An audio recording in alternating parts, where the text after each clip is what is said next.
आइए कथा में प्रवेश करते हैं। श्रीमद् भागवत महापुराण में मनु महाराज के, हम सब मनु की संतान है। ब्रह्मा जी के दाएं भाग से मनु और वाम अंग से शत्रुपा, इनका जन्म हुआ और इन्हीं दोनों ने मिलकर जो हम लोग स्त्री पुरुष है ना, इनकी सृष्टि का आरंभ किया है। तो मनु के संतान होने के कारण हम सबका नाम क्या पड़ा? मनुष्य, मानव, मनु, इसीलिए कहते हैं। वो लोग कहते ना कि हमारे पूर्वज बंदर थे, तो उनके होंगे, हमारे नहीं थे। हमारे पूर्वज तो मनु महाराज है। मनु से ही मानव का जन्म हुआ है। भागवत खोलकर देख लीजिए। तो श्रीमद् भागवत मनु महाराज की 5 संतान है, 3 बेटी है और 2 पुत्र। बेटियों का नाम है आकृति, देवहूति और प्रसूति, और बेटों के नाम है प्रियव्रत और उत्तानपाद। तो श्रीमद् भागवत महापुराण में पहले मनु महाराज की बेटियों के वंश का वर्णन है। उसमें भी किसका? मंझली बेटी देवहूति का। तो स्वयंभू मनु अरु सतरूपा,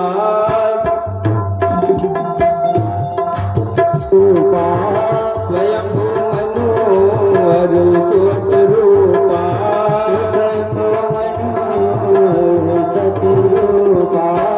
जिनते भय नर सृष्टि अनुपा,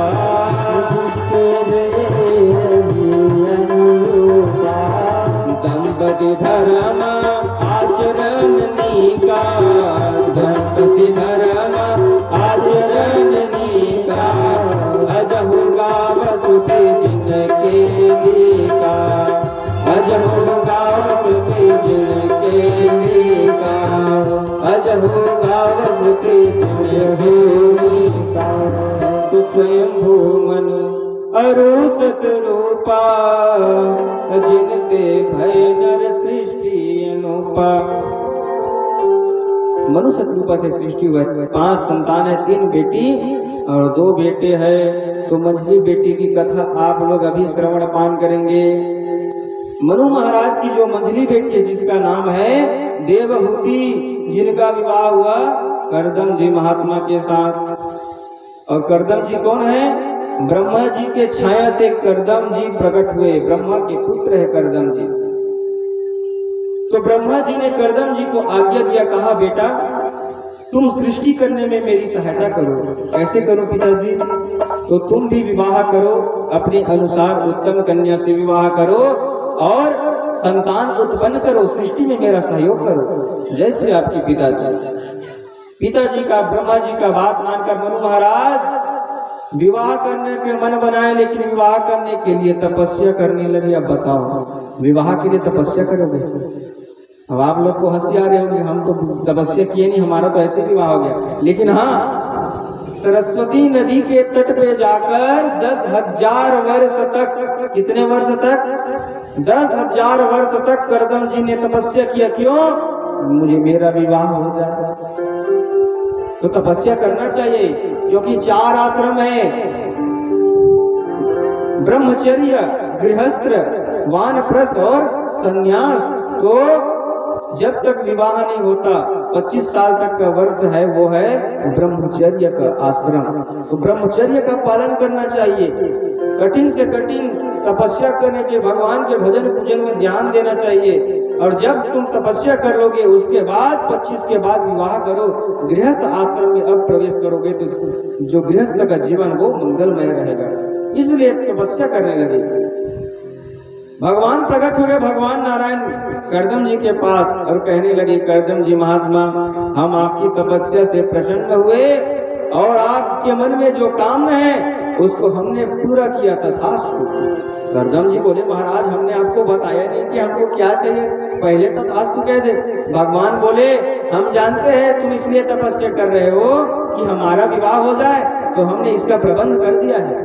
कैसे महाराज? बोले, आज से ठीक दूसरे दिन मनु और शतरूपा अपनी कन्या देवहूति को लेकर तुम्हारे पास आएंगे, तुम्हारे आश्रम में, तुम्हारे समक्ष देवहूति से विवाह का प्रस्ताव रखेंगे, तुम स्वीकार कर लेना, क्योंकि तुम्हारे भी मन में इच्छा है विवाह की, तो स्वीकार कर लेना। क्योंकि बिना मांगे मोती मिले, मांगे मिले न भी। अरे बिना मांगे तुमको मिलने वाला है तो अवसर का सदुपयोग करना सीखो। ये अवसर एक बार चला गया, वापस आने वाला नहीं है। अभी हम 2021 में आ गए, 2020 के अवसर में जाओगे, साल में जा सकते क्या? नहीं जा सकते। बोले विवाह का प्रस्ताव रखेंगे, स्वीकार कर लेना। ठीक है महाराज। ब्रह्मा जी चले गए और भगवान नारायण चले गए और भगवान नारायण के कहे अनुसार ठीक दूसरे दिन करदम जी महाराज अपनी पत्नी शतरूपा के साथ आ गए। मनु महाराज अपनी पत्नी शतरूपा के साथ आ गए, अपनी कन्या देवहूति को लेकर। करदम जी ने देखा 3 लोग आए हैं, तो 3 आसन दिया। परीक्षा ले रहे करदम जी। कितने आसन दिए? बैठने के लिए 3 आसन दिए। एक आसन पे मनु महाराज बैठ गए, दूसरे में शतरूपा बैठ गई। अब देवहूति के पास समस्या है। किस बात की? कि ये करदम जी मेरे होने वाले पति है, तो पति के सामने मैं कैसे बैठूं? ये पहला समस्या।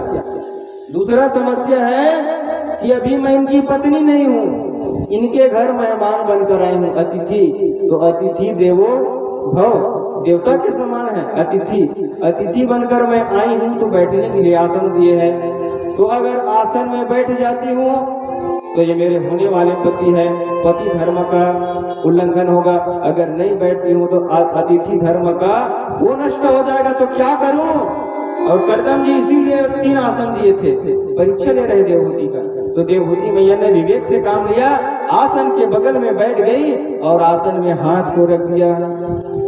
दोनों काम हो गए एक साथ। बैठ भी गई, हाथ को भी रख दिया, अतिथि धर्म को भी स्वीकार किया। करदम जी प्रसन्न हो गए। जैसे मैंने चाहा वैसे ही मुझे मेरे अनुरूप पत्नी मिल रही है। फिर क्या था? मनु शतरूपा ने करदम जी से अपनी बेटी का विवाह का प्रस्ताव रखा। करदम जी स्वीकार किए, लेकिन करदम जी ने कहा देवहूति से, देवहूति मैं तुमसे विवाह करने के लिए तैयार हूँ, लेकिन मेरा एक शर्त है। कौन सा शर्त? बोले देवी एक संतान होते ही मैं विरक्त हो जाऊंगा, मतलब घर द्वार तुमको मोटर कार जो है सबको त्याग कर मैं जंगल में चला जाऊंगा। बोलो स्वीकार है? हाँ महाराज स्वीकार है। सब विवाह करो, स्वीकार करिए। फिर क्या था? जंगल में मंगल हो गया, विवाह हो गया देवहूति करदम का। विवाह करके मनु शतरूपा अपने घर चले गए और करदम और देवहूति प्रेम से रहने लगे।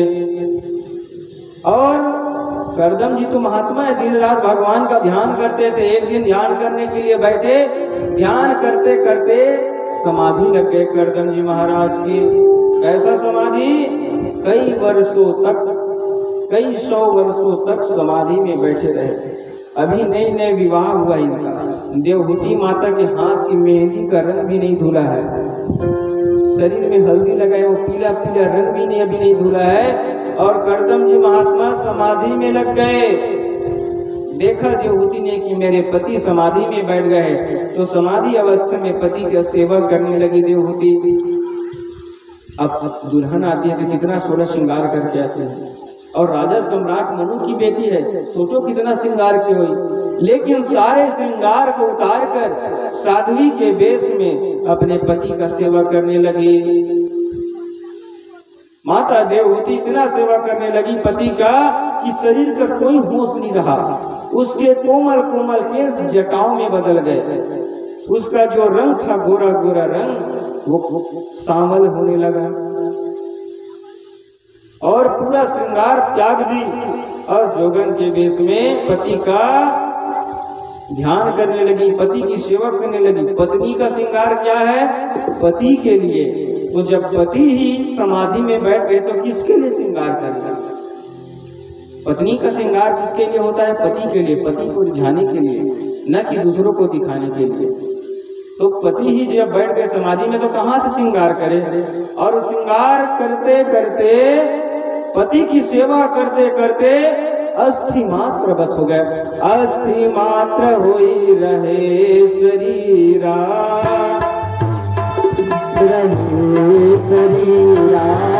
अस्थि मात्र होई रहे शरीरा,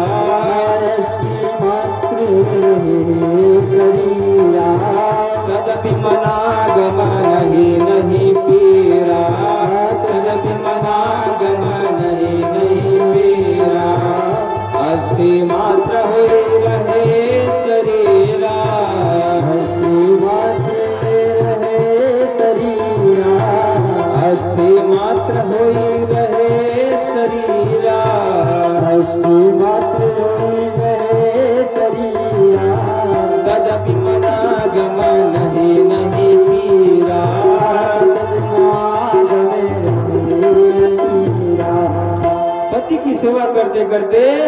अस्थि मात्र होई रहे शरीरा, तदपि मनागम नहीं पीरा।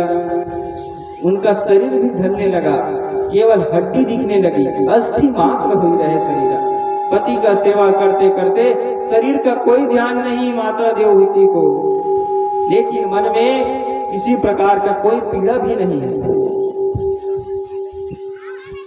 कई वर्षों बाद जब करदम जी की तपस्या से आंख खुला, समाधि से जब जागे करदम जी महाराज, हाथ जोड़े खड़ी थी देवहूति। करदम जी ने पूछा, देवी आप कौन? अपनी पत्नी को नहीं पहचान पाए। देवहूति बोले, महाराज याद करो, कुछ वर्ष पहले हमारा आपका विवाह हुआ था। तब करदम जी को याद है, अच्छा सम्राट मनु की बेटी हो देवहूति? हाँ महाराज। अरे देवी हम क्या बताएं, विवाह के बाद हमने आपको कोई भी सुख नहीं दिया। विवाह होते तो हम समाधि में लग गए, लेकिन समाधि अवस्था में तुमने मेरा इतना सेवा किया,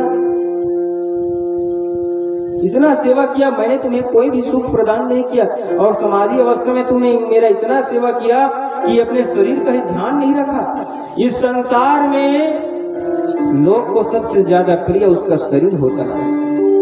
शरीर होता है कि नहीं? शरीर को स्वच्छ सुंदर करने के लिए क्या क्या नहीं करते।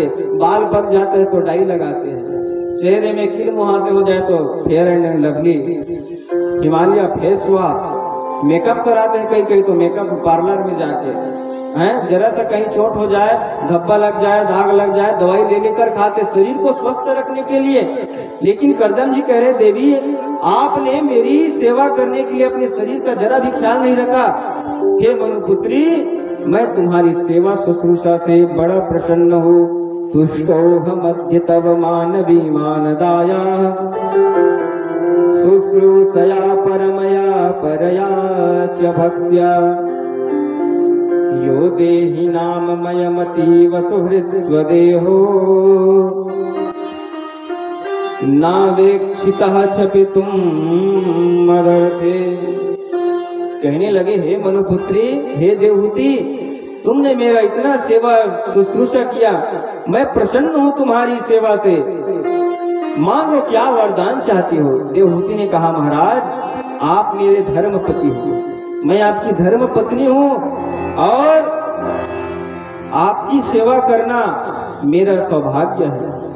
पति का सेवा करना पत्नी का धर्म है। और गोस्वामी जी कहते हैं, एक ही धर्म एक व्रत नेमा, एक ही धर्म एक व्रत नेमा, एक ही धर्म एक व्रत नेमा। काय वचन मन पति पद प्रेमा, काय वचन पति पद प्रेमा। एक ही धर्म एक व्रत नेमा, एक ही धर्म एक व्रत नेमा।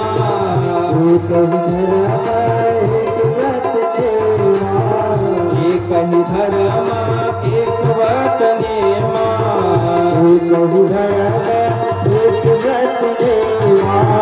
काय वचन मन पति पद प्रेमा, काय वचन पति पद नेमा।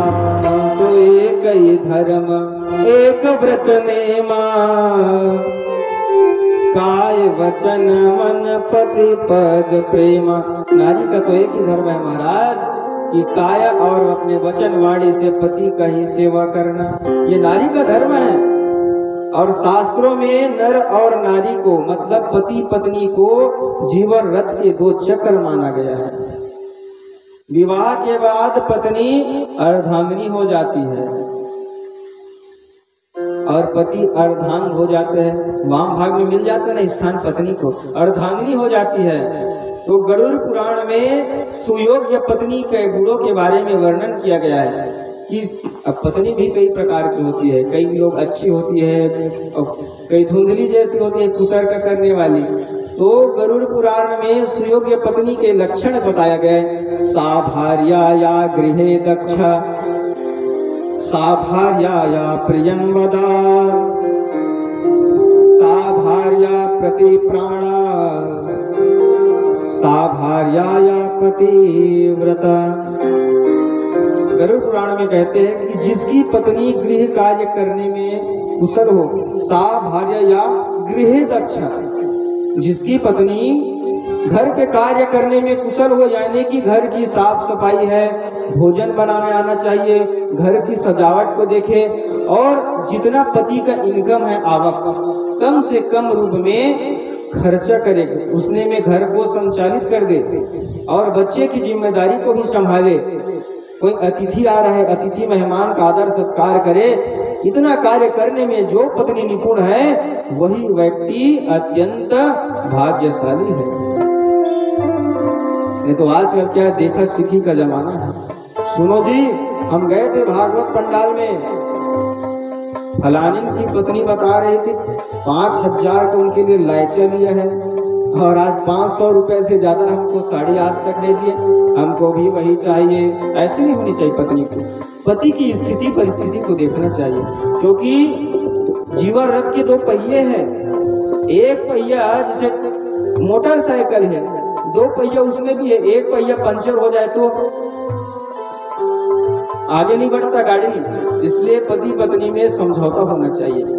जिसकी पत्नी प्रेम पूर्वक बोलने वाली हो, प्रेम से व्यवहार करने वाली हो, वह पुरुष भाग्यवान होता है। और शास्त्रों में मीठा बोलने वाला को ही महान गुणों बताया गया है।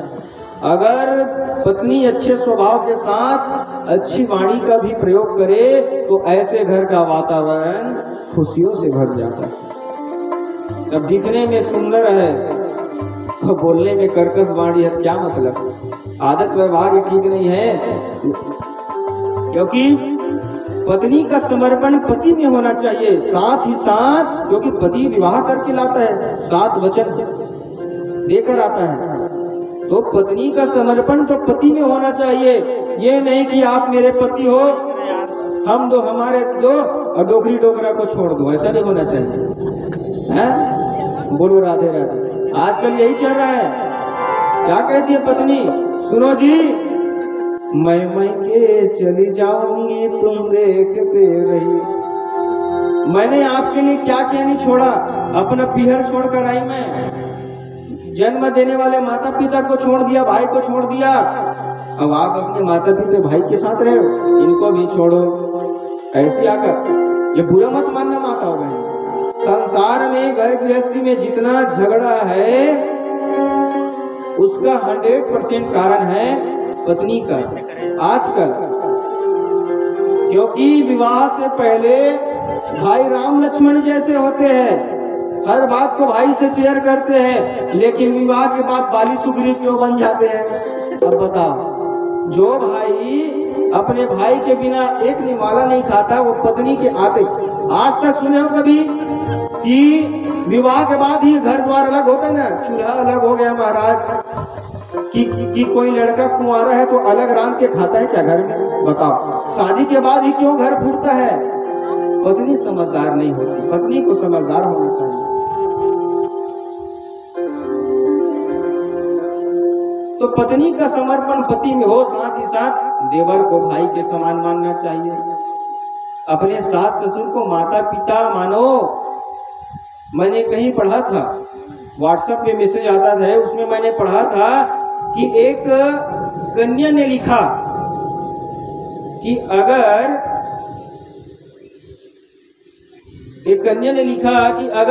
सास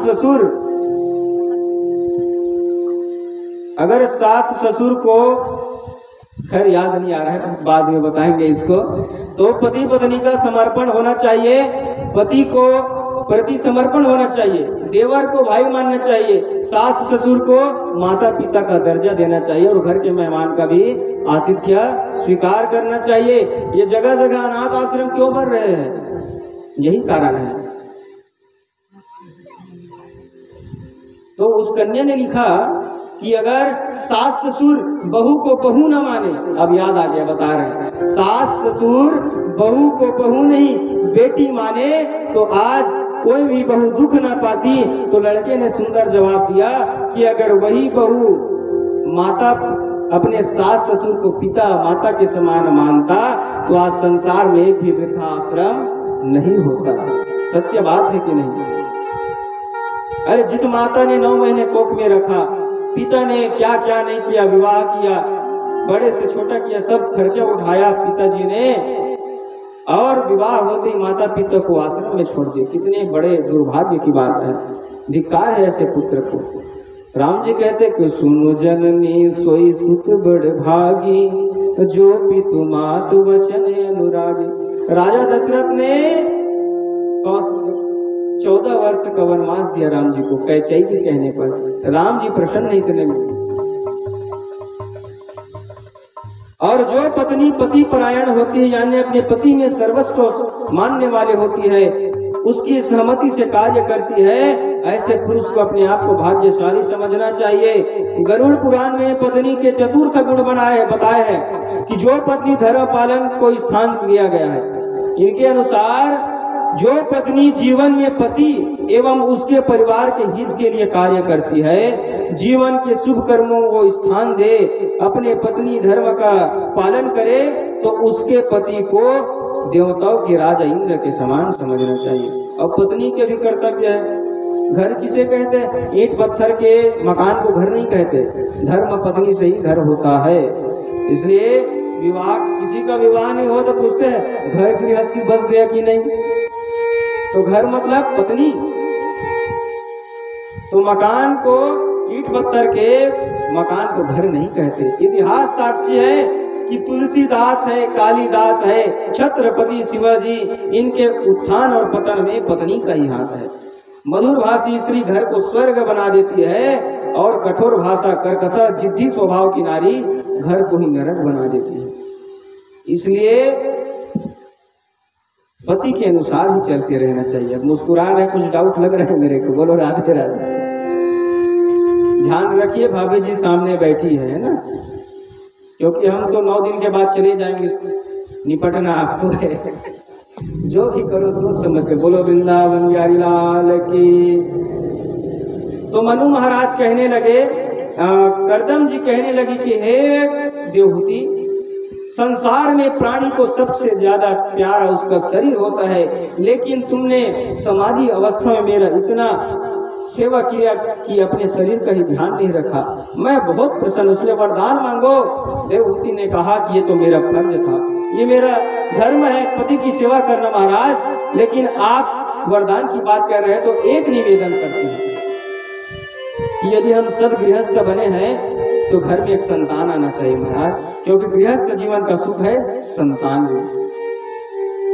क्योंकि बच्चे जब तोतली भाषा बोलते सुनने में बड़ा आनंद आता है कि नहीं? वो तो सो गई लग रहा है खुशी। बोलो वृंदावन बिहारी लाल की। करदम जी समझ गए, हाथ में जल लिया, जल अभिमंत्रित किया, और जल अभिमंत्रित करते ही एक सुंदर दिव्य विमान प्रकट हो गया, जिसका नाम है कामग विमान, कामना के अनुसार चलने वाला विमान। और इस विमान की सबसे बड़ी विशेषता यह है, न डीजल लगे न पेट्रोल, बस कामना करो हमको यहाँ से दिल्ली ले चलो, दिल्ली ले चलेगा, हमको दूसरे राज्य में ले चलो, राज्य ले चलेगा, भारत से इंग्लैंड चलो, ऑस्ट्रेलिया चलो, स्वर्ग लोक चलो, पाताल लोक चलो, जहां जाना है जाओ, कामना बस करो। मन की गति से चलने वाला विमान, और संसार की सारी सुविधाएं उस विमान में। नदी देखने का मन है, नदी है, झरना है, तालाब है, और जंगल सफारी भी है, शेर हाथी भालू, हर जो चीज है संसार की दुर्लभ से सुलभ वस्तु, हर चीज है उस विमान में। कहा देवी इस विमान में बैठो। देवहूति ने अपने शरीर पर ध्यान दिया कि इतने दिन से ठीक से नहाई नहीं हुई, स्नान नहीं की हूँ, पति का सेवा करते करते पूरा शरीर मटमैला हो गया है, विमान में बैठूंगी विमान गंदा हो जाएगा, विमान गंदा हो जाएगा, इसलिए क्या किया जाए? करदम जी समझ गए। करदम जी ने पुनः जल अभिमंत्रित किया, एक सरोवर प्रकट किया, सरोवर में परीक्षित जी महाराज। बोल वृंदावन बिहारी लाल के। ध्यान आपका यही होना चाहिए, कौन आ रहा है कौन जा रहा है 7 दिन तक कोई मतलब नहीं, क्योंकि अगर धुनकारी सुनता तो प्रेत का प्रेत ही रह जाता, उसका मुक्ति नहीं होता तो हम आपको सुनाने के लिए बैठे हैं। आपका मुख्य आकर्षण केंद्र यही होना चाहिए। तो अब तालाब देवहूति बैठने के लिए झिझकने लगी कि मेरा शरीर मटमैला है, मैं कैसे बैठूं विमान में। समझ गए करदम जी, तालाब प्रकट कर दिया। 1000 स्त्रियां प्रकट हो गई तालाब में और देवहूति को उबटन लगा लगा कर नहलाने लगी। सुंदर सुशील एकदम सुंदर बन गई देवहूति। ऐसा लग रहा हो मानो अभी अभी विवाह होकर आया हो। दोनों पति पत्नी कामक विमान में बैठे और हजारों साल तक विमान में विहार किए और कालांतर में इनके घर में एक एक करके 9 कन्याओं का जन्म हुआ। घर में कितनी कन्या हो गई? 9 बेटी आ गई। अब गृहस्थ आश्रम का सुख लेने लगे। एक दिन करदम महाराज सोचने लगे, अरे करदम तू तो घर गृहस्थी के चक्कर में फंस गया भैया। करदम तू घर गृहस्थी के चक्कर में फंस गया। तुमने कहा था कि एक संतान होती जंगल में चला जाऊंगा, लेकिन यहाँ तो एक की जगह 9 बेटी हो गई। अब क्या किया जाए? करदम जी ने सोचा अभी भी कुछ बिगड़ा नहीं है, अभी भी जा सकते हैं। तो अपना झोला माला लिए, कमंडल लिए जंगल की ओर जाने लगे। देवहूति ने पैर पकड़ लिए, कहाँ जा रहे हो महाराज? बोले देवी याद करो वचन, हमने कहा था एक संतान होते ही सब कुछ छोड़कर मैं चला जाऊंगा और 9 बेटी आ गई, अब मुझे जाना है, मत रोको। देवहूति बोले क्षमा करना महाराज, ये जो 9 हुई है ना संतान, ये बेटी है और बेटी पराये धन होती है, क्योंकि बिटिया को घर में नहीं रह सकते महाराज, एक उम्र तक बस रख सकते हैं। अब ये बेटी है मेरी छोटी छोटी, ये बड़ी होगी तो इसका विवाह कौन कराएगा? और जब विवाह होकर ये ससुराल चले जाएगी तो मैं किसके भरोसे रहूंगी महाराज? तब करदम जी को याद आया कि भगवान ने कहा था कि पहले 9 संतान होगी, 9 कन्या, उसके बाद मैं तुम्हारे घर में स्वयं तुम्हारा पुत्र बनकर आऊंगा। करदम जी रुक गए। फिर पुनः माता देवहूति गर्भवती हुई। तो आज देवहूति के गर्भ साक्षात भगवान कपिल रूप में प्रकट हुए। बोल कपिल भगवान की। कपिल भगवान प्रकट हो गए और कपिल भगवान जब प्रकट हुए, कपिल भगवान के दर्शन करने के लिए ब्रह्मा जी अपने सृष्टि के 10 ऋषि कुमार थे ब्रह्मा जी के, जिनमें नारद जी महाराज तो बचपन से घुमक्कड़ स्वभाव के थे, घर गृहस्थी में पढ़ना नहीं चाहते थे, नारायण नारायण करते कहीं घूमने चले गए। तो अपनी संकल्प सृष्टि के 9 पुत्र को लेकर ब्रह्मा जी करदम ऋषि के यहाँ आए।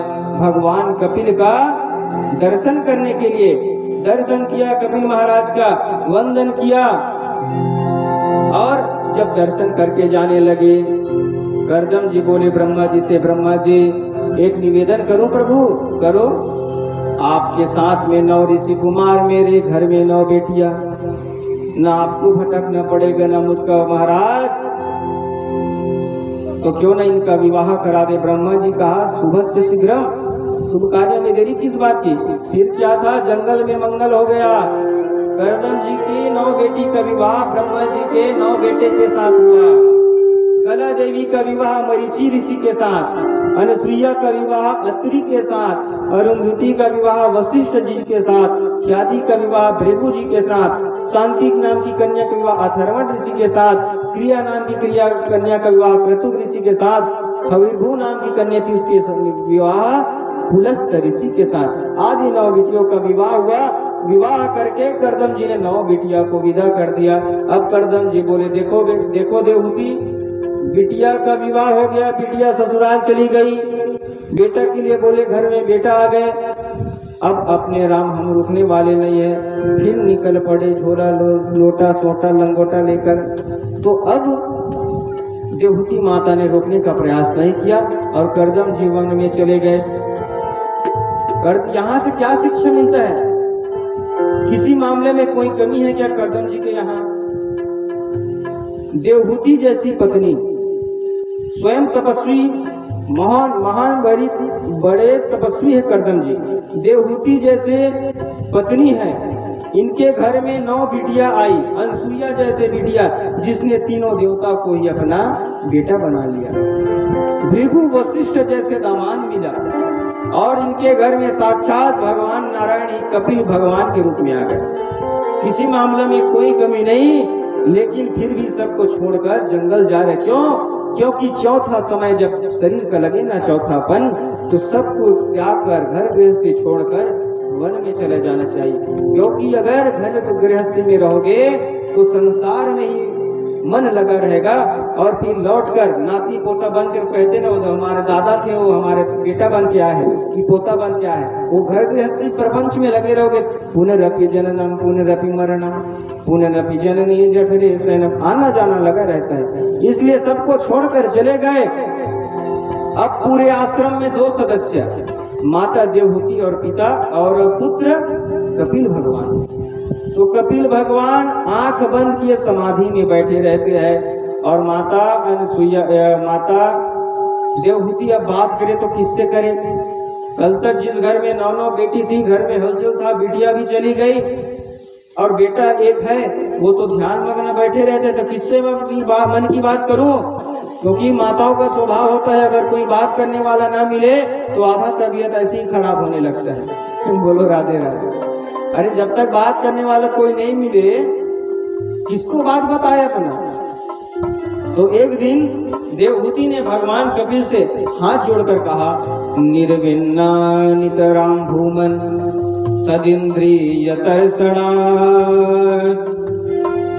येन संभाव्यमानेन प्रपन्नानंदतमः प्रभु। देवहूति कहती है, प्रभु सब लोग कहते आप साक्षात भगवान के अवतार हो। मैं एक प्रश्न पूछना चाहती हूँ कि संसार में जितना सुख है, मैंने इतने सुख का भोग किया है। संसार में मैंने इतने सुख का भोग किया है जितना संसार की कोई भी स्त्री कल्पना नहीं कर सकती। मैके में रही सम्राट मनु की बेटी बनकर, विवाह हुआ कर्दम जी जैसे महात्मा के साथ, बेटी हुई अनसुईया के साथ।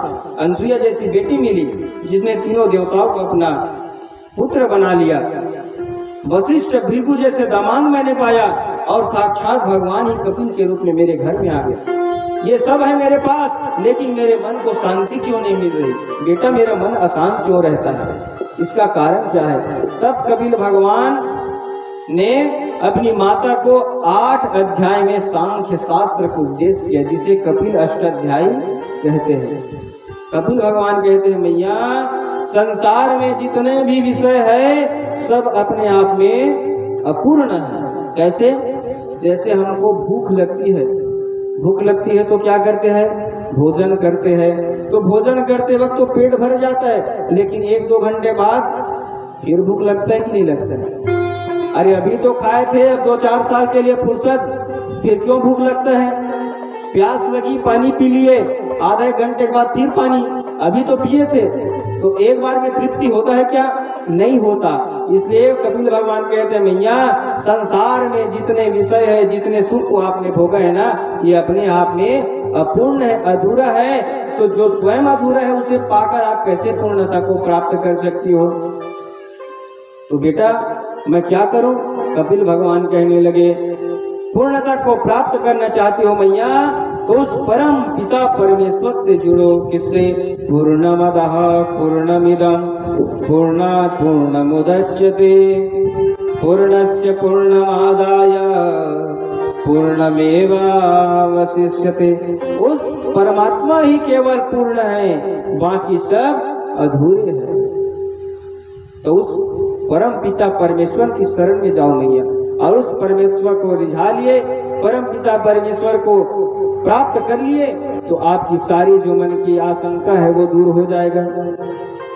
कपिल भगवान कहते हैं, मैया ये जो हमारा मन है ना, यही बंधन का काम करता है, यही मुक्ति का कारण करता है। ये चाबी के समान है, जैसे ताला का चाबी एक ही होता है, जिस चाबी से ताला लगता है उसी चाबी से खुलता है। ये दो चाबी रहता है, एक लगाने का एक निकाले, अलग अलग होता है क्या? एक ही होता है, बस मोड़ने का अंतर है। इधर मोड़ दिए तो ताला लग गया, उल्टा घुमाए तो ताला खुल गया।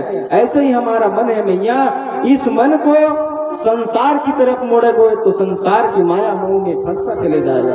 ये मेरे पति, मेरे पिता, भाई, बंधु, सखा, और इसी मन को प्रभु के तरफ मोड़ो तो मुक्ति मिल जाता है मैया। तो बंधन और मुक्ति मन में है मैया। देवहूति प्रश्न करने लगी, बेटा कि मन को माधव की तरफ कैसे मोड़े, भगवान की तरफ? कपिल भगवान कहते मैया उसका सरल उपाय है साधु संतों की संगति करना। इससे क्या होगा?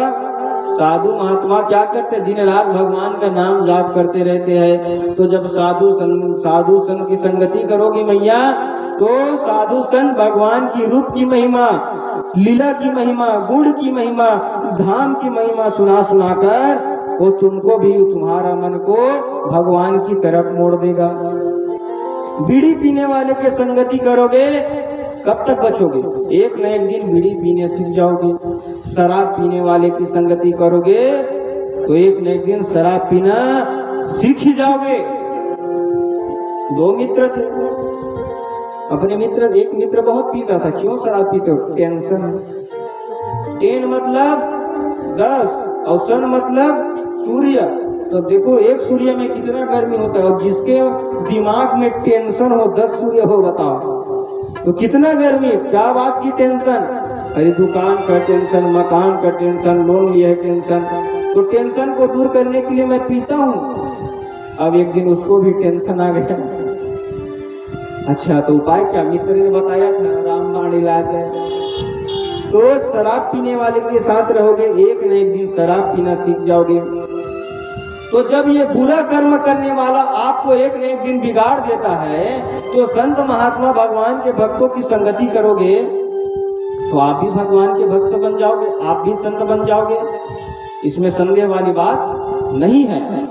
कहने लगे, अब देवहूति माता प्रश्न करती है, बेटा ये बताओ, मुझे कह रहे हो साधु की संगति करना, तो साधु के लक्षण क्या है? मैं कैसे पहचानूं कि कौन से साधु असली है कौन नकली है? क्योंकि आजकल काम धंधा करने के लिए कुछ नहीं है, कोई कर न सकते। लगाओ भस्म, हैं, बिना कपड़ा पहनो, दिगंबर बनकर घूमो, भिक्षा देही आजकल ऐसे साधु घूम रहे हैं। काम धंधा कुछ नहीं, पड़े पड़े मांगते रहो, पेट भरता रहे। तो कैसे पहचानूं असली साधु या नकली साधु में भेद कैसे करूं? तो साधु के 5 लक्षण बताए माता देवहूति को कपिल भगवान ने। ध्यान से सुनना, साधु के कौन कौन से लक्षण है? तितिक्षवः, कारुणिकाः, सुहृदयः, सर्वदेहिनाम्, अजातशत्रवः, शान्ताः, साधवः, साधुभूषणा। मैया जो साधु होते हैं ना, पहला गुण है तितिक्षु। तितिक्षु मतलब सहनशील होते हैं, मान अपमान से रहित होते हैं साधु। साधु महात्मा को आप सोने का हार पहना दो, प्रसन्न नहीं होगा, असली साधु होगा वो। और उसको अपमान कर दो, ए बाबा जब चले आओ, मुंह उठाकर चले आते रहते हो, वो नाराज भी नहीं होगा। क्योंकि वो अपने शरीर को अपना नहीं मानते, वो अपने आत्मा को ही अपना मानता है। इसलिए साधु जो होते हैं, सच्चे साधु, वो सहनशील होते। ये पहला गुण है मैया। अच्छा, दूसरा गुण बताने लगे, कारुणिका मतलब करुणा। जो सच्चे साधु होते हैं उनके हृदय में करुणा होता है। साधु कभी अपने लिए दुखी नहीं होता। कभी किसी साधु को रोते हुए देखे हो?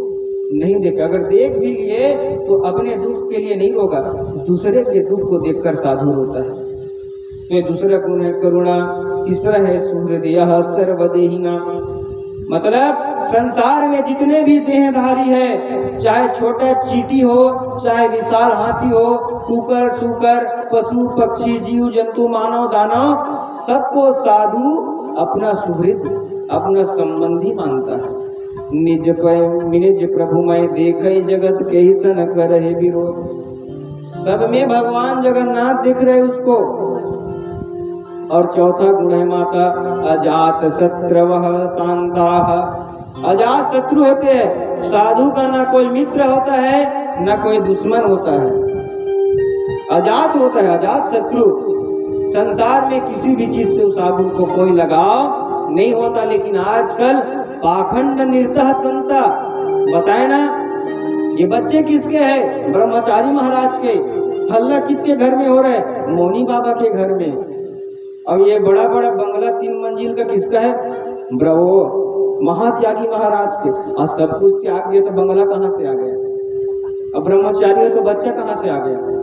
आजकल ऐसे घूम रहे हैं, कलयुग का क्या बताए। तो जो सच्चा साधु होता है वो सब में संबंधी, सुहृदय सर्व संबंधी ना। और अजात शत्रु, साधु का ना कोई मित्र है ना कोई शत्रु, क्योंकि निज प्रभु में देखहि जगत के ही सन करहि विरोध।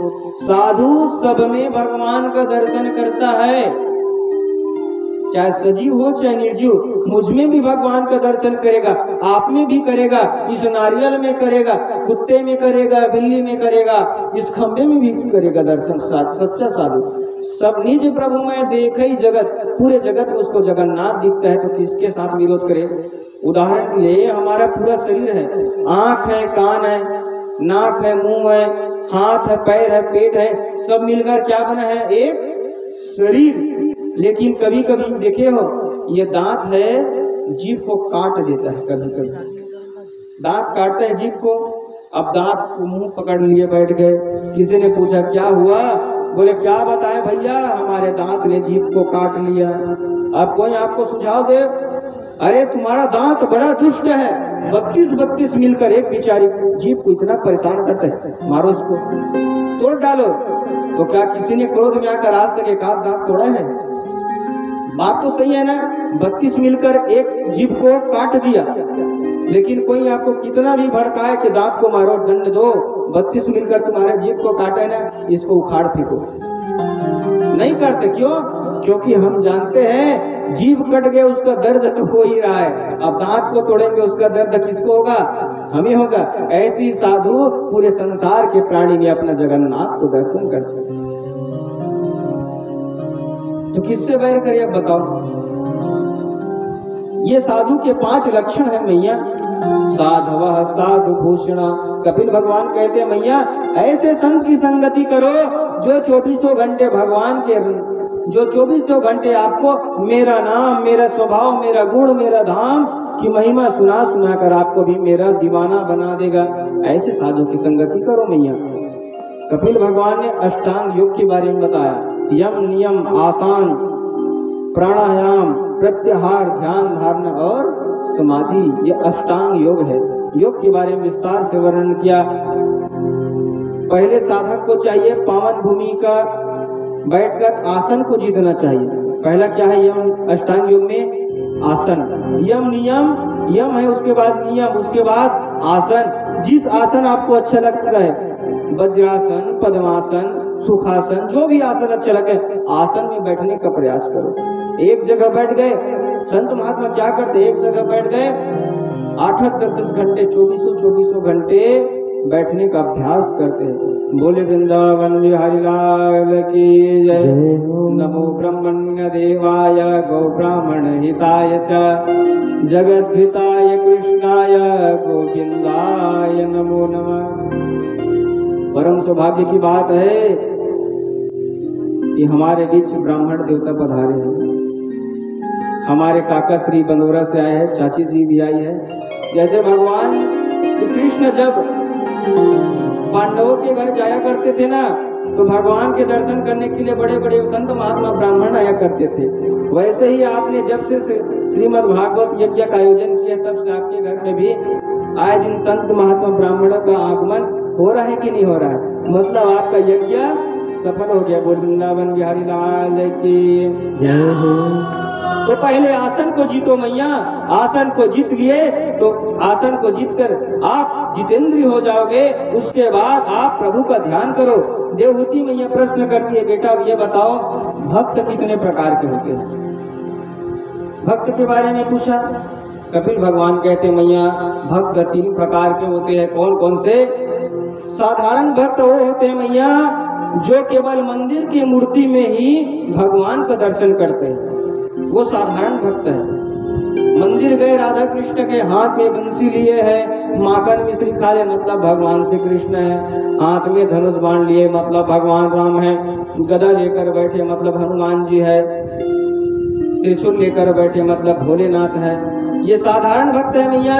ये केवल मंदिर की मूर्ति में जिनको भगवान दिखता है वो साधारण भक्त है। तो मंदिर की मूर्ति में उसको भगवान दिख रहा है और उसी समय मंदिर में अगर कुत्ता घुस जाए तो लात की डंडा मारकर कुत्ता को इतना मारता है कि पैर ही तोड़ देता है, क्योंकि उसको उस कुत्ते में भगवान नहीं दिख रहा है, केवल मूर्ति में भगवान दिखता है। ऐसे भक्त प्राकृतिक भक्त होते हैं। और मध्यम कोटि का भक्त वो होता है मैया जो मंदिर की मूर्ति में भी भगवान का दर्शन करता है, साथ ही साथ साधु संत महात्मा में भी उनको भगवान का दर्शन होता है। ये मध्यम कोटि के भक्त है मैया। अब कबीर भगवान तीसरे भक्त के बारे में बताने लगे। उच्च कोटि का भक्त वो है मैया जो प्रत्येक जीवधारी में प्रभु का दर्शन करता है, चाहे चींटी हो, चाहे कुत्ता हो, चाहे बिल्ली हो, चाहे सुअर हो, चाहे हाथी घोड़ा राक्षस मनुष्य पापी हो, चाहे पुण्यात्मा हो, सब में भगवान का जो दर्शन करता है। सिया राम मैं सब जग जानी, सिया राम मैं सब जग जानी, सिया राम मैं सब जग जानी, सिया राम मैं सब जग जानी, करहु प्रणाम जोरी जोग पानी, करहु प्रणाम मैं जोरी जोग पानी, सिया राम मैं सब जग जानी, सिया राम मैं सब जग जानी, सिया राम मैं सब जग जानी, सिया राम मैं सब जग जानी, करहु प्रणाम जोर जोग पानी, करहु प्रणाम मैं जोर जोग पानी, करहु प्रणाम जोर जोग पानी, करहु प्रणाम मैं जोर जोग पानी। यह उच्च कोटि का भक्त है मैया जो सब में सिया राम में सब जग जानी, पूरे संसार के सजीव हो चाहे निर्जीव हो जी, पत्थर में भी भगवान को देखता है, वो प्रथम श्रेणी का भक्त है। और भगवान स्वयं कहते हैं अहम सर्वेषु भूतेषु भूतात्मवस्थितः सदा, भगवान कहते हैं मैं सब जीवों के बीच में मैं विराजमान हूँ।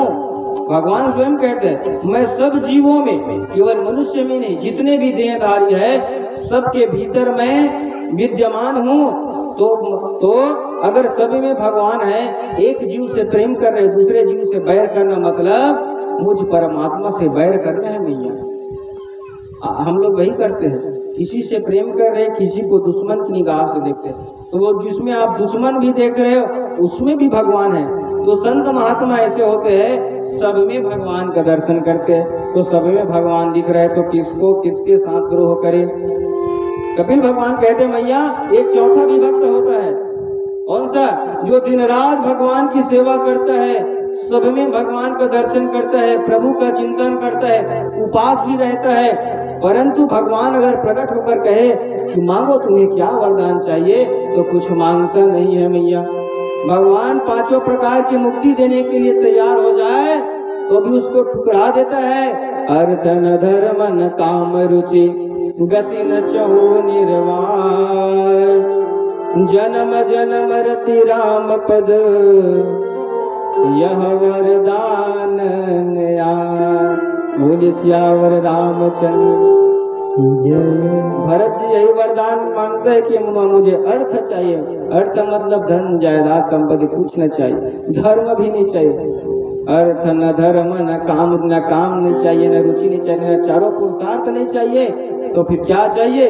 जन्म जन्म रति राम पद, राम जी के चरणों में प्रीति चाहिए।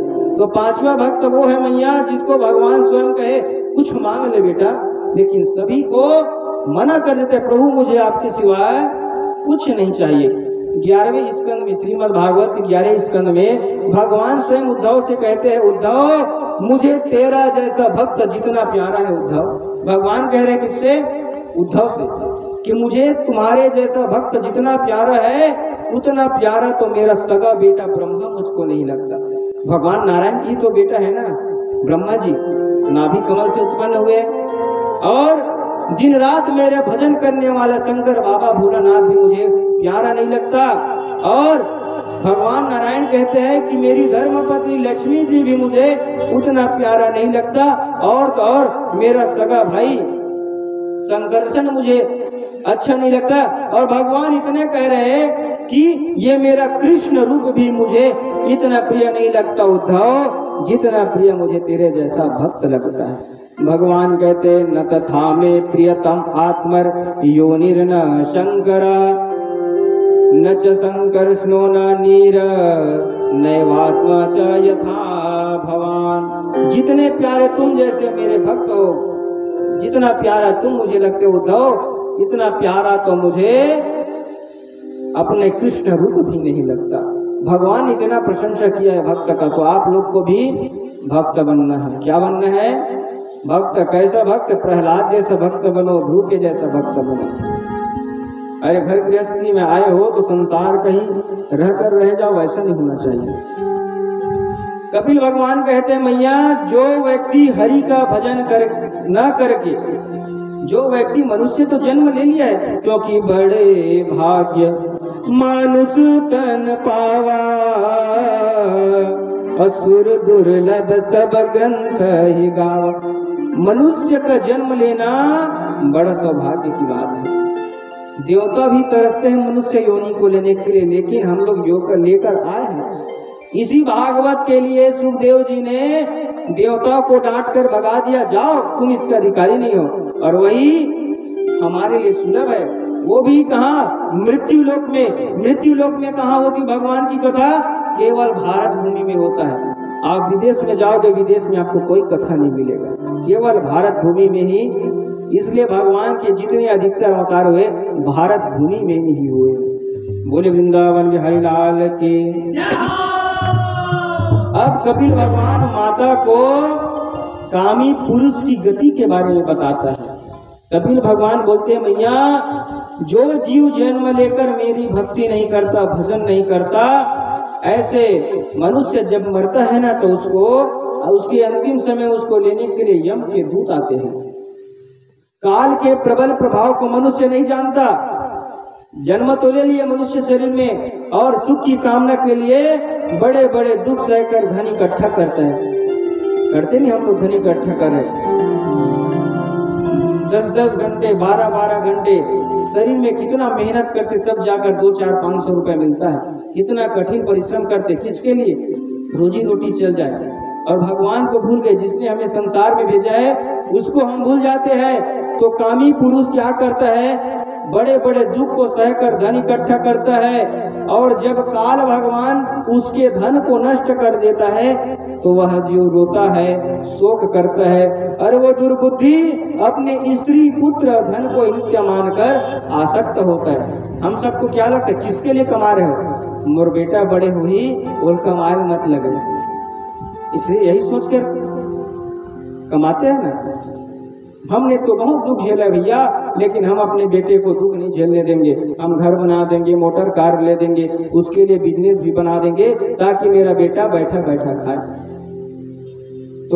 तो ये सब भूल जाते हैं दुर्बुद्धि कि ये जीव को एक दिन नष्ट होना है। वो अपने स्त्री पुरुष है ना, अपनी पत्नी को, अपने पुत्र को, अपने धन को नित्य मानकर उसी में आसक्त हो जाता है भैया, और मुझ परमात्मा को भूल जाता है। कपिल भगवान कहने लगे, मनुष्य वह जीव संसार के जिस योनि में जाता है उसे छोड़ने की इच्छा नहीं होता। हम लोग सोच रहे कुत्ता, बिल्ली, ये मच्छर है, इनका जीवन बड़ा दुर्लभ होगा, इसको मार दो। लेकिन वो मच्छर भी मरना नहीं चाहता। मच्छर का जीवन वैज्ञानिक कहते 2.5 से 3 दिन का होता है, तो 2.5-3 दिन वो भी जीना चाहता है। मतलब जीव जिस योनि में जाता है उस योनि में जीने की उसकी प्रबल इच्छा होती है मैया, और उसी के लिए सुख प्राप्त करने की तरह तरह का प्रयत्न करता है। परिवार की पोषण में जीव दिन रात चिंता करता है, चिंता में जलता रहता है और नाना प्रकार के पाप करता है, और सुख पाने के लिए एकांत में अपनी स्त्री के साथ बैठकर अपने छोटे बच्चे के तुतली भाषा बोल सुनते हैं। अच्छा लगता है, पापा पापा कहकर बुलाता है छोटा छोटा बच्चा, बड़ा प्रसन्न होता है जीव और परमात्मा को भूल जाता है। और जब काल का ऐसा प्रभाव होता है, उसके जीवन के जो बिजनेस कई बार ठप हो जाता है, चलता फिरता कारोबार नष्ट हो जाता है, तो वो जीवात्मा परेशान हो जाता है, मैं कैसे जीवन यापन करूं, इतने बड़े परिवार को कैसे चलाऊं, तो दूसरे की धन को छीनने का प्रयास करने लगता है, किसी को मार देता है, किसी की धोखाधड़ी करता है। करते हैं कि इस कलयुग में धन के लिए, परिवार के लिए। और जब वह जीव जो अपने पुत्र के लिए इतने बड़े बड़े मकान दुकान कार इकट्ठा किए, और जब वही जीव बूढ़ा हो जाता है, तो जैसे बूढ़े होने पर किसान बैल को मार कर भगा देता है, वैसे उसका पुत्र घर से उसको वृद्धाश्रम में भेज देता है, मैया अनादर कर देता है। वृद्धावस्था में भी उसका शरीर दुर्बल हो जाता है जीव का। जब बुढ़ापा आता है तो शरीर कमजोर हो जाता है, जितने सुंदर हैंडसम दिख रहे हो ना, पूरा कुरूप हो जाएगा, अगली एकदम। भोजन करने की शक्ति क्षीण हो जाती है, अभी इतना खा रहे हो 3-3 बार, इतना भी नहीं खिलाया जाएगा, सतुआ घोर घोर कर पियोगे, पाचन की शक्ति कमजोर हो जाता है। और परिवार के लोग कुत्तों की तरह आनंद से भोजन कराते, लो खाओ। और अपने माता पिता को 3 बेटे हैं, 4 बेटा है, चाहे 2 बेटा है, बंदर के जैसा बांट देता है, 6 महीना तुम्हारे घर, 6 महीना तुम्हारे घर। और वही एक बाप है जो 4 बेटा को या 5 बेटा को, 3 बेटा को अकेले अपने दम पर कितना बड़ा करता है, पढ़ा लिखा कर इस काबिल बनाता है ताकि मैं इसकी सेवा करूं, बुढ़ापा मेरा आधार बने। लेकिन बच्चा उसको वृद्धाश्रम छोड़ देता है। अंधकाल में जब जीव के मृत्यु का समय आता है, बुढ़ापे में रोग का आक्रमण होता है, पैर चलना बंद हो जाता है, आंख से दिखना बंद हो जाता है मैया। बुढ़ापा में सब एक एक करके जो 10 इंद्रिय सब काम करना बंद कर देता है, और गले में कफ जम जाता है, कंठ से घूर की आवाज सुनाई देने लगती है, कफ से नाड़ियां रुक हो जाती है। और लोग पूरा परिवार वाले लोग को बुलाते हैं कि अंतिम समय है, दादाजी का दर्शन कर लो। तो परिवार वाले सब आते हैं, बाबा जी हमको पहचान रहे हो? वो बेचारा देखता रहता है, हम तुम्हारे वहाँ वाले नाती है, हम तुम्हारे मामा हैं, तुम्हारे भैया है, ये तुम्हारी बहू है। लेकिन बेचारा सगे संबंधी को देखकर और शोक में रोता है, क्योंकि इन सबको छोड़कर अब मैं चला जाऊंगा। और दुख होता है, मतलब बुढ़े हो गए, इतना कष्ट है, फिर भी जीने की प्रबल इच्छा है जीव की। और मरण काल जब उसका अंतिम समय आता है, तो कुत्ते भयंकर शब्द कर करके रोते हैं। उस समय क्रोध में भरकर 2 यम के दूत आते हैं, और यम के दूत इतने विशाल रहते हैं, काला काला शरीर, भयंकर लाल लाल आंखें। उसको देखकर वो जीवात्मा डर के कारण मल मूत्र त्याग कर देता है, घबरा जाता है, जाने के लिए वो तैयार नहीं होता। तो जबरदस्ती उसके गले में यम का पांच डालकर यम के दूत उसको ले जाने लगते हैं।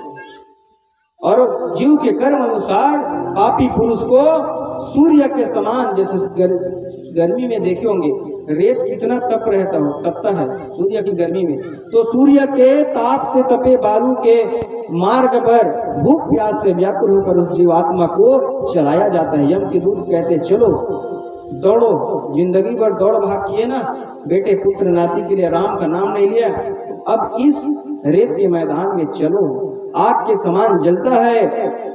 जब उससे चला नहीं जाता तो उसके पीठ पर कोड़ा मारता है यमदूत, चल जल्दी चल, अभी तुम्हें तो पूरा दंड देना है।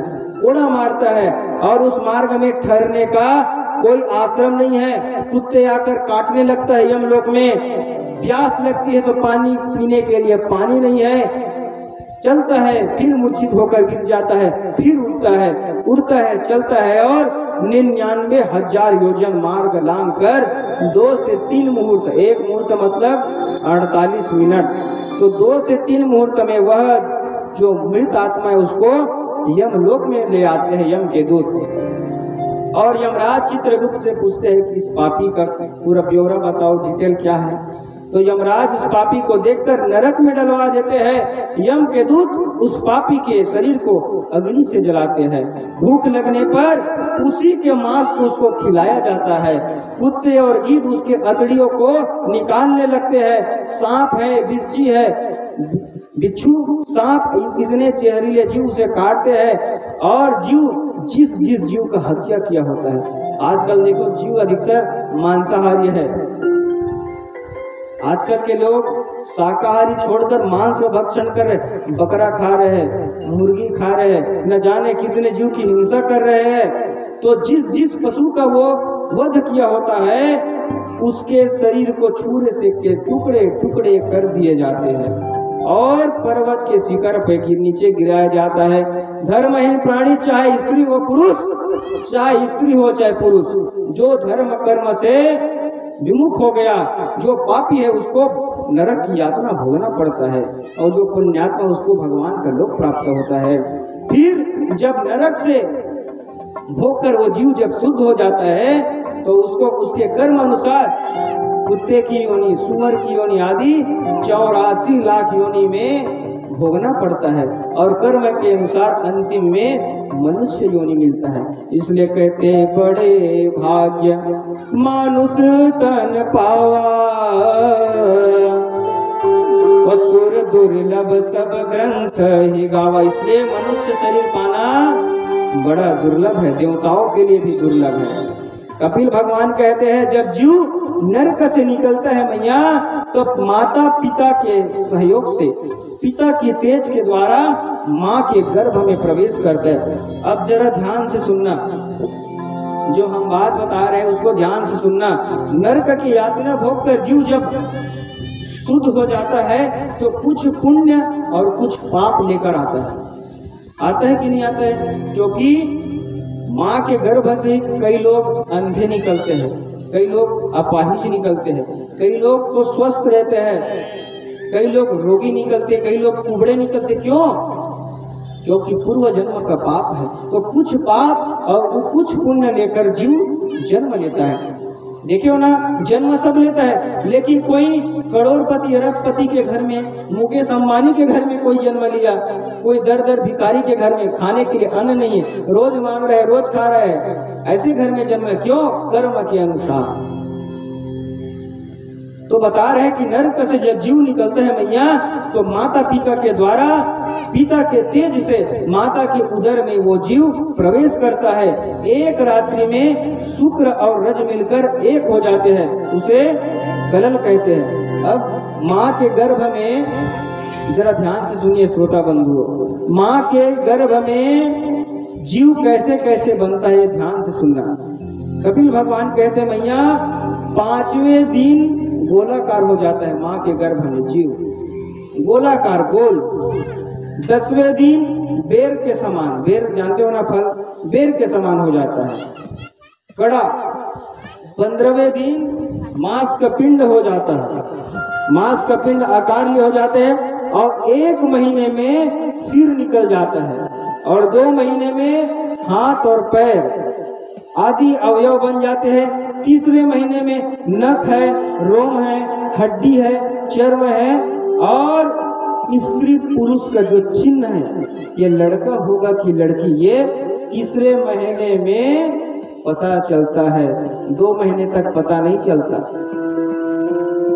और 4थे महीने में 7 प्रकार की धातु है, रक्त, रस, मांस, मेदा, मज्जा, अस्थि, शुक्र उत्पन्न हो जाते हैं। 5वां महीना में उस जीव को भूख प्यास लगने लगता है और 6वें महीने में झिल्ली होता है, झिल्ली में लिपटा रहता है ना बालक, एक झिल्ली में लिपटकर माता के दक्षिण कुक्षी में राइट साइड लिपटा रहता है, पैर ऊपर किए, सर नीचे किए, वो जीव घूमता रहता है। और उस समय माता जो कुछ भी खाती है, जो कुछ भी पीता है, माता जो खा ले, जो पी ले, उसी से जीव का पोषण होता है। इसलिए माता से कहते हैं कि जरा सोच समझ कर खाना, बच्चे की सेहत के लिए, है ना। माता को मन लगता है कभी चटपटी मसालादार खा लिए, कभी तीखा खा लिए, तो जीव को बड़ा कष्ट होता है, पेट के बालक को। और वह बालक, इस पेट में छोटे छोटे कीड़े रहते हैं, उस तो उस कीड़े में, और इसमें पेट में क्या है, मल मूत्र भी रहता है पेट में, तो मल मूत्र के भरे इस पेट में वह जीव रहता है। उस जीव के नन्हे से बालक को कीड़े काटते रहते हैं, वो मूर्छित हो जाता है, फिर होश में आता है। कोमल कोमल त्वचा है, छोटे छोटे कीड़े काटते, जिससे वह भयंकर दर्द होता है, उस जीव को महान दुख को पाता है। और ऐसे समय में आता है, जो भी खाती है, खट्टे हो, मीठे हो, तीखे हो, रूखे हो, जीव को उससे उस बालक को बड़ा कष्ट मिलता है। माता के भोजन करने से भी कष्ट मिलता है। और झिल्ली में बंधा हुआ जीव गर्भाशय में उल्टा लटका रहता है माँ के गर्भ में। और उस समय जब माँ के गर्भ में रहता है जीव, तो उस जीव को सैकड़ों वर्ष मतलब 100 साल की स्मृति रहती कि मैं 100 साल तक क्या क्या बना हूँ। ये सारे बात याद रहते हैं उसको, मैं कौन कौन से योनि में गया हूँ, कुत्ता बना हूँ, बिल्ली बना हूँ, मनुष्य बना हूँ, कौन को मेरे माता पिता थे, सब याद रहता है वो जीव को। और जब 7 महीना होता है जीव का माँ के गर्भ में, तो वह हाथ जोड़कर भगवान से विनती करता है, विनती करते हैं, जगत की रक्षा करने वाले हैं परमात्मा, आप नाना रूप धारण करके अपने भक्तों को परम सुख प्रदान करते हो प्रभु, तो मेरा भी उद्धार करो। इस गर्भावस्था में मुझे बड़ा कष्ट है प्रभु, बड़ा दुख पा रहा हूं मैं। करुण रस, बड़ा दुख पा रहा हूं मैं प्रभु, मेरा इस गर्भाशय से मेरा उद्धार करो प्रभु। ये बालक भगवान से प्रार्थना करता है और कहता है कि आप माया के पति हो, आपकी माया से ये शरीर धारण करके मैं बंधन में पड़ गया। आप अंशी हो, मैं आपका अंश हूँ, आप माया से बचे रहते हो, लेकिन मैं माया में पड़ा हुआ प्रभु, माया में पड़कर मैं इस शरीर माया हूँ। जीव कहता है कि मैं आपका ही अंश हूँ, ईश्वर अंश जीव अविनाशी, जीव अविनाशी, ईश्वर अंश जीव अविनाशी, ईश्वर अंश जीव अविनाशी, चेतन अमन सहज सुख राशि, चेतन अमन सहज सुख राशि, ईश्वर अंश जीव अविनाशी, ईश्वर अंश अविनाशी, ईश्वर अंश जीव अविनाशी, ईश्वर अंश जीव अविनाशी, चेतन अमन सहज सुख राशि, चेतन अमन सहज सुख राशि, चेतन अमन सहज सुख राशि, चेतन अमन सहज सुख राशि। माँ के गर्भ में 7वें महीने में वो बालक भगवान से प्रार्थना करते, प्रभु मैं आपका अंश हूँ, आप अविनाशी हो, आप माया से मुक्त हो, लेकिन मैं बंधन में पड़ गए प्रभु, आप मुझे भी मुक्ति प्रदान कीजिए। इस समय मेरी सारी बुद्धि स्मृति नष्ट हो गई है, मैं मल मूत्र के कुएं में पड़ा हूँ प्रभु। और पेट की अग्नि को क्या कहते हैं, जठराग्नि।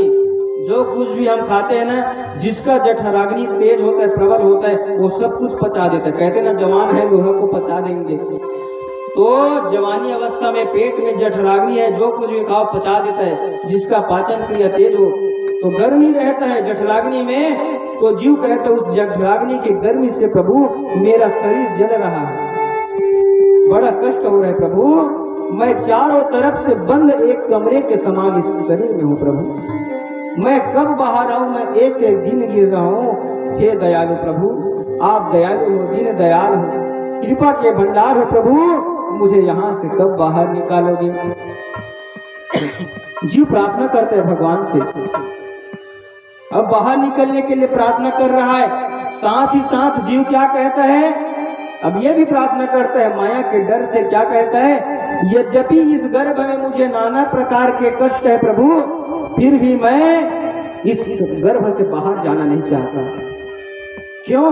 क्योंकि जैसे ही मैं बाहर आऊंगा मुझे आपकी माया पकड़ लेगी, और जैसे माया में पकड़ लिया तो पुनरपि जननम पुनरपि मरणम पुनरपि जठनी जठरे शयनम, बार बार इस 84 के चक्कर में आना पड़ेगा प्रभु, इसलिए मैं इस गर्भावस्था से जाना नहीं चाहता।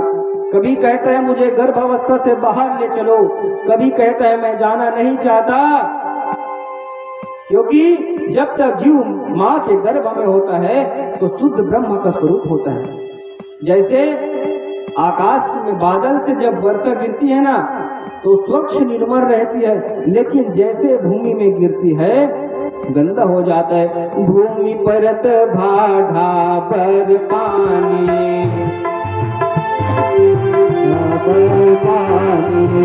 भूमि परत भाढ़ा पर पानी, भूमि परत भाढ़ा पर पानी, जिम माया कहाँ जीव लपटाने, जिम माया जीव लपटाने, भूमि परत भाढ़ा पर पानी, पर पानी, जिम माया कहाँ जीव लपटाने, माया जीव लपटाने। जब तक पानी आकाश में रहता है, बादल से जब वर्षा होती है थाली में रख कर देखोगे स्वच्छ सुंदर निर्मल रहता है, लेकिन जैसे भूमि में पड़ता है वो गंदा हो जाता है। ऐसे ही जो पेट का बच्चा है गर्भावस्था में रहता है शुद्ध रहता है, और जैसे ही बाहर आता है सब कुछ भूल जाता है। तो प्रभु मेरा उद्धार करो। भगवान तो करुणा के वत्सल है, भगवान को दया आ जाती है उस जीव पर, और भगवान प्रसूति वायु के द्वारा उस जीव को माँ के गर्भ से बाहर निकाल देता है। भगवान कहता है, भगवान तो जीव माँ के गर्भ से निकलने से पहले वचन देता है, प्रभु इस बार जब मैं जाऊंगा ना संसार में तो किसी के चक्कर में नहीं पड़ूंगा प्रभु, आपका ही भजन करूंगा। कैसे? हरे राम राम राम ऐसे करूंगा प्रभु। भगवान हंसकर बोले, बेटा हर बार यही कहता है, हर बार भूल जाता है जाकर।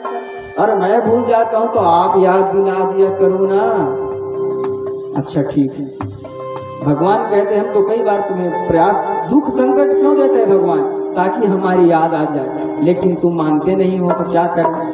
भगवान अब प्रसूति वायु द्वारा जीव को जन्म करा देता है, और जन्म करते हैं जीव का 3 अपशगुन होता है। देखो, जन्म लेते हैं जीव छींकता है, जन्म लेते हैं जीव रोता है, और जन्म लेते हैं सब लोग पूछते हैं क्या हुआ, किसके घर में बेटा हुआ कि बेटी। ये तीनों क्या है? यात्रा में अपशगुन है। घर से कहीं जा रहे हो यात्रा में, कोई सामने से आकर छींक दे तो 2 मिनट रुक जाओ, छींक दिया है अपशगुन है। और कोई रोने लगे तो रुक जाओ, और कोई पूछे कहाँ जा रहे हो, ये चल पूछना रही इसका, अब पता नहीं मोर यात्रा क्या हुई, सोचते नहीं, ये अपशगुन है। तो जीव जब जन्म लेता है 3 अपशगुन होता है। क्या? छींकता है पहला, दूसरे बात रोता है। कैसे रोता है? क्वाहम क्वाहम संस्कृत में रोता है, कोहे केहो नहीं कहा है, तो क्वाहम क्वाहम, मैं कौन हूँ, मैं कौन हूँ, मैं कहाँ आ गया, ऐसा कहता है जीव। और सब लोग पूछते हैं गुड्डू हुआ है कि गुड्डी। अपशगुन है कि नहीं? ये अपशगुन होता है। तो जन्म दुखम जरा दुखम जाया दुखम पुनः पुनः अंत काल महादुखम तस्मात् जागृह जागृह। भगवान कहते हैं कि संसार में जन्म लेना दुख है, और यहाँ से जाना भी दुख है, और अंत काल में महान दुख मिलता है। धीरे धीरे जीव बड़ा होता है और माया में पड़कर भगवान को भूल जाता है, और पुनः 84 लाख योनि के चक्कर में पलता है। कपिल भगवान कहते हैं, माता जी मेरी माया के प्रभाव से जीव बार बार जन्म लेता है, बार बार मरता है, और इस संसार में ऐसा कोई नहीं है जिसको मेरी माया न सताती हो। भगवान नर नारायण को छोड़कर आज तक कोई भगवान की माया से नहीं बच पाए। जैसे हम लोग फिल्म देखते हैं, फिल्म देख रहे हैं, कोई सीरियल देख रहे हैं, उसमें उस सीरियल के या फिल्म के हीरो नायक ऊपर संकट आता है, जानते ही ये सब झूठा है, नाटक कर रहे हैं, लेकिन उस हीरो की बहन का कोई किडनैप कर ले, उसकी माता का कोई किडनैप कर ले, तो कई लोग ऐसे देखने वाले फूट फूट कर रोते हैं, अरे वो तो नकली है भैया।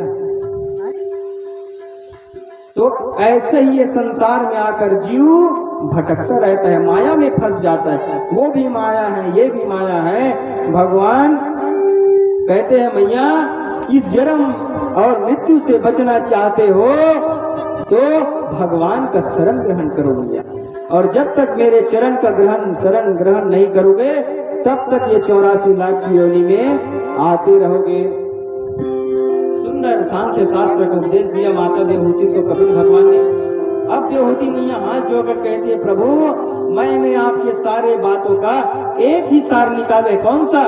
अब चाहे कोई चंडाल ही क्यों ना हो बेटा, लेकिन भगवान के नाम का आश्रय लिया हो, दिन रात भगवान का नाम जाप करता हो, भले वो चंडाल हो वो श्रेष्ठ है, और चाहे कोई कितने भी बड़े कुल में क्यों न जन्म लिया हो, ब्राह्मण ही क्यों न हो, लेकिन भगवान के चरण शरण से दूर है तो उससे अच्छा वो चंडाल है जो भगवान का नाम ले रहा है।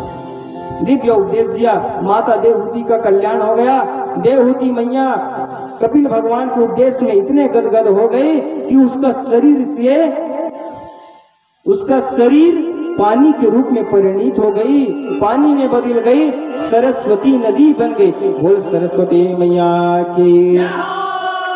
कपिल भगवान ने देखा कि माता जी का उद्धार हो गया, तो कपिल भगवान भी आसन उठाए और गंगा सागर में चले गए। और जैसे गंगा सागर में गए, सागर ने देखा भगवान कपिल आ रहे हैं, सागर ने रास्ते बीचों बीच जगह दे दिया भगवान कपिल को, और सागर के बीच में कपिल भगवान आसन लगाकर आज भी अपने भक्तों के कल्याण करने के लिए बैठे।